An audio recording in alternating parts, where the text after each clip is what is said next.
Right. So I've got my guest Dee. Well, we've been talking to Dee Riley about magic, right? But the reason you're here today, so let's reintroduce you as Mr. Daniel Riley. Yeah. And this is we're to be talking about your new business.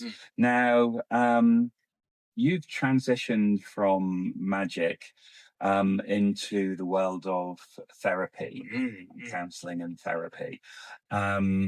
And first off, you did tell me when I saw you at one of your recent shows, the reason that you had that COVID moment, like a lot of performers, that put a light on you in your head going, I need a fallback position. So where am I going? Tell us very briefly a little bit about that. I think I just had a moment where I was like, obviously, I was a professional stage and close-up magician for a very long time, and COVID shut that down very quickly, basically overnight, within days. Everything's cancelled. And that, as much as it was scary, it was also an opportunity to reflect, and it gave me that moment, I think, with a lot of people, to sort of look at my surroundings and kind of go, what's going on here? Like, where am I going? Where am I at? What does my life actually look like when I stop? And then I sort of asked myself, kind of few deep questions actually about, my kind of personal life at the time, but also, what do I want to do when I'm older, kind of thing. Do I want to be doing, card tricks at corporate events when I'm 65, 70, for maybe people that are a little bit indifferent to it? No, I just thought I want more to life than that. And then I thought, well, what were you doing before the magic took off? And I was actually studying in school, and I was studying psychology, but the magic kind of took off. And because it took off so quickly, I just went with that kind of thing. It's sort of, that became an entire career, sort of not overnight, but pretty fast. And then kind of pushed that to a side. And it took until COVID for me to turn around and go, actually, I remember I wanted to get into psychology. What do you want to do? Well, psychotherapist was one of the avenues, and as well as sort of deliver stage lectures and stuff.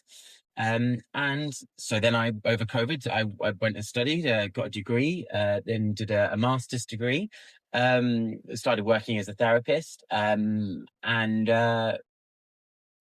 also now on the tail end of a PhD as well. Wow. So wow. Well done you. Yeah. I mean, that's a journey. That is quite a wake-up call. I mean, the thing is that... Is that a breakdown, Nigel? Is that a breakdown? Did I have a breakdown? COVID ended my career, so I had to get a PhD. I mean, that seems extreme. I would say it was more, not a breakdown, it's more of like an epiphany. It is. Because that pause for 2 years, roughly, allowed you to go to reevaluate yourself. And obviously, you haven't lost your skills as a magician, right? So, still do the occasional stage show. Well, variety is the spice of life, isn't it? So, if you're dealing in therapy and counselling, we'll talk more about that, but it can be, I imagine, quite a heavy load.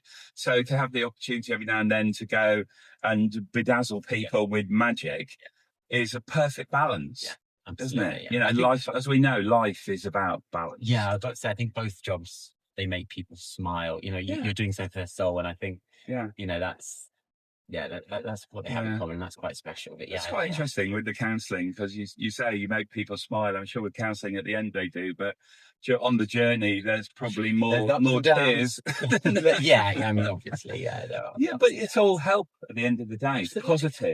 Positive enforcement. So listen, let's play one of your tracks. You picked some tracks for us today, and we're going to play Mr. Bojangles. This is Neil Diamond's version from 1969. What made you pick this one? Not only do I think it's just such a lovely song to listen to, but I don't really listen to lyrics of songs. They just don't go in. But this does. It's just like it just feels to me like it's just feels like a guy who is just down and out on his luck, and but he's still got a bit of spark in him. But he's just he's just suffering there. But he's got that little spark in, that little bit of potential still. Life's just got him, and I think I see that in a lot of people. And I think I just want to nurture that spark. Brilliant. Okay, Neil Diamond then, Mr. Bojangles. Man, Bojangles, he dance for you.